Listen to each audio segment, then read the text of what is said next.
discussed was that even personally, I maybe haven't pushed my students enough to find that context themselves. I did find myself breaking down a lot of complex text with them when we read through them. And I could just put it out there that, you know, silence isn't always bad.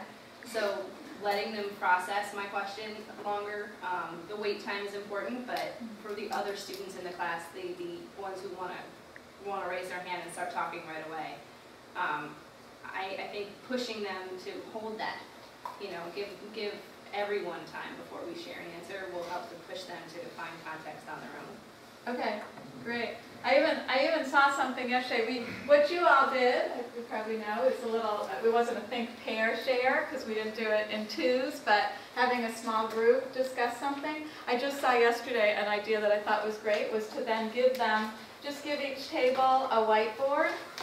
And I usually ask them to write, but they're not always so willing to write, so they can get their thoughts out before they have to share them. But it's just using the whiteboard, and then they can hold it up when they're done, and people can share a little bit, like you're saying.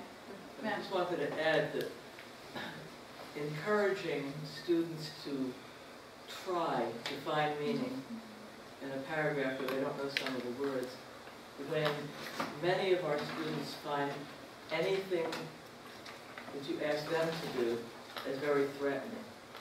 They're afraid to have a wrong answer, they're afraid they'll sound silly, and they're much more comfortable, even though they don't learn as well, but they're much more comfortable being told something that they then try to commit to memory.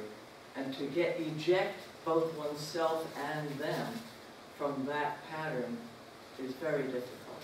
It is, and it's setting up that environment in your classroom, getting them to share, to try it, to not always be right, is really important to establish that before you're doing some of these exercises, because they'll kind of be waiting to see how everyone reacts. Yeah. We kind of came to an agreement about this, but there's a fundamental change in the sense of teachers now need to back off and let the students learn.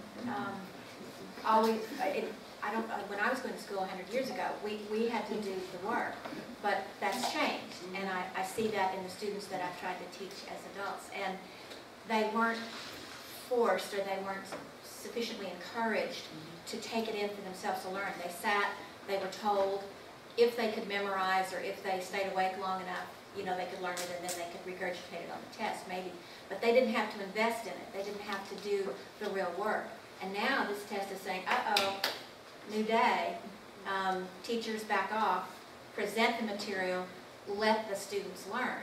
Well, they don't know how to learn. They haven't ever been asked to do it. And so we're suddenly saying, you have to learn to do that now because that's what's required on the test. Well, it's so important with that, though, because that's a kernel of it, but it's giving them the supports they need to do that. So that's when you get into these different activities, and I should tell you, once we go through this, I'm going to show you some of the activities we did that involves this chunking things. You know, giving one sentence at a time, if you have to, with a graphic organizer of how did you break down that sentence. So all those structures are very important. So it's not go out and learn it all yourself or figure it out, which I know you weren't suggesting, but it's the scaffolding and the structure to do that at the proper level is so important. And becomes so important. Jamie mentioned chunking. A big piece of that is really, if you choose the text that you're going to go through with your students, that it might take you weeks to go through that you're looking at it one paragraph at a time and really just giving them a chunk of it that you go together. So it's not saying, you know, before I've been in classes where people have read through an article and read paragraph 1 and said, okay, we discuss it, everybody good, okay, let's go to paragraph 2. But the difference now is chunking really is just, here is paragraph 1, we're really just going to invest in that for however long that's going to take, and then here's paragraph 2. So it's not so much just going through the whole text and discussing it. So that's what chunking is, just to kind of clarify and add on to that a little bit. And you'll see that you're never going to even touch on every topic that's on the social studies test. So it's so critical that they learn. I'm hopeful they'll get something on the test that they know the vocabulary, and you have talked about it in class, at least some, and we'll talk about how to get as much in as you can. But this learning how to chunk it themselves, learning how to take something apart, is how they're going to have to learn something new just on the test. Other sharing? Yeah, we had a discussion, just reading what that is, and I was just saying that the shift, basically what it is the shift is from teaching. It's not about the teaching. It's about the learning. And that's what we have to change in our thought as teachers. And she stressed it so well. Yes, it's learning. It's the shift that way, getting students to do more on their own, as opposed to be telling them everything. Right, right. Yeah. As facilitators, more than instructors, first I think we have to model to them. And then work with them. Then they're going to work by themselves. Excellent, excellent. So that modeling and that structure is so important. I have something, as I'm not going to feel myself, as a person more on the administrative side. I think that one thing that's needed as well is thinking about this facilitation, thinking about the learning, but combining that with the supports. I'd like to say that as teachers, one thing that would be very helpful also is making sure that your administration, however that may look, understands that. So the same way that we're having to teach our students that this may take longer, we may have to go slower, we may have to chunk one paragraph for 1 week, and things of that nature. I think that it's really important that that same type of learning happens throughout our entire program. So from the students to the executive directors or the program managers or whomever, however it's structured, that you are asking for those supports that you need. You're asking for that time for your students. You're informing them of what this really actually looks like for our population, because I think that that's one thing that I'm a little worried about is that we're going to give you all these great supports and these ways to slow things down and back away as a teacher. In your administration, though, may be used to seeing you give all that information, and teaching in this way looks different. So if you're getting an observation and you're not talking for a 45-minute class, you're only talking for about 10 minutes of it, if they're used to seeing a professor, your observations are going to look bad.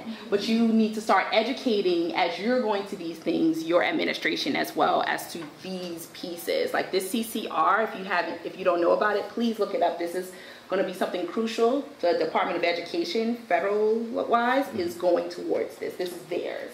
So this is where money is going to start happening to come down from the federal government. So I think that as y'all are doing this, make sure you're taking some of this information back to other teachers and administration as well. Anything from the back table? Yeah. I'm sorry, I was eating yogurt. Well, one of the things, you asked the question, what were teachers doing to prompt this? From my observation, I think we all unknowingly were enabling students. We were trying to get through the material.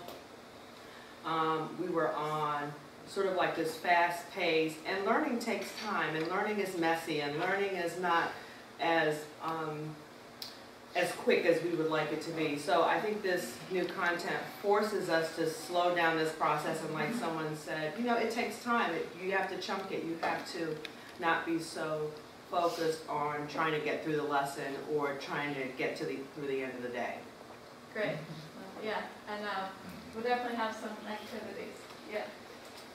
You know, I think, and this relates to the learning, is that it's really, really critical early on to help students learn how to ask their own questions. And I was going through all the different kinds of questions that were asked on the social studies test yesterday, and I have a whole list of them. And they're not the kinds of questions that normally I have heard students ask. Can you give an example? Oh, well, one big example is, you know, what's the evidence for something? Right. What's the justification for it?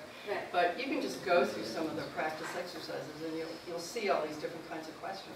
Right. And the students Right. don't know these are the kinds of questions versus just let me just ask a question about who did this for. I mean, Right, the right. simple factual questions. And of course, much more Yeah. that critical thinking where Yeah. you're drawing together what you read. And you'll see that that will really be helped by working with this vocabulary and these enduring issues so that when they see them. One thing, as an example, I think of this is that, you know, you may have done a lecture on who John Locke was and natural rights, but you'll see that now I've come up with some readings they can use to pull that out. And it seems like a big concept that they might not know, and who would think, I mean, I thought it was crazy when I was first looking for texts about John Locke and Montesquieu to show the students, but you know, if they can walk away saying that when they see, and every sample test they see has something on natural rights, and then by the end the students could just go, oh, those are the rights you're born with. And they can feel that, and when they see it, it's not scary vocabulary anymore. But that comes from them reading it and figuring it out. Is there more comments? Just in terms of the kind of questions that people ask, an activity, and I do it in science, but I think it would work for social studies too, that I like to start out with, instead of having students analyze a text right away, I like to give them a sentence or two and say, your assignment is to write 2 or 3 questions about this. It doesn't matter what they are, it can be about vocabulary, it can be about who wrote this, it can be about whatever, but just come back to the class and ask questions. And then the next assignment is to research the answers to those questions. And then that's how we usually start looking at a text, so that they're already feeling inquisitive about it. Right. So that And can probably be get the some of start. that key vocabulary. And they're invested in it as before well. they And they're go in. investing in it, and it starts them thinking like test makers instead of test takers, so that Yeah, when they interesting. get around to the GED questions, they've already been asking questions about the text, so they're used to answering questions. They have about the permission text. to ask questions. They Yeah, don't have to yeah, just that's it. wait to be told. Right, right. One of the things that I think is great about that quote that you highlighted too was to understand what they can. And so many of our students get hung up on, I can't read it, this vocabulary is too, and just telling them, get what you can out of it. Don't get hung up on 1 or 2 words or 10 or 12 words. Whatever it is that you can get out of it, get out what you can.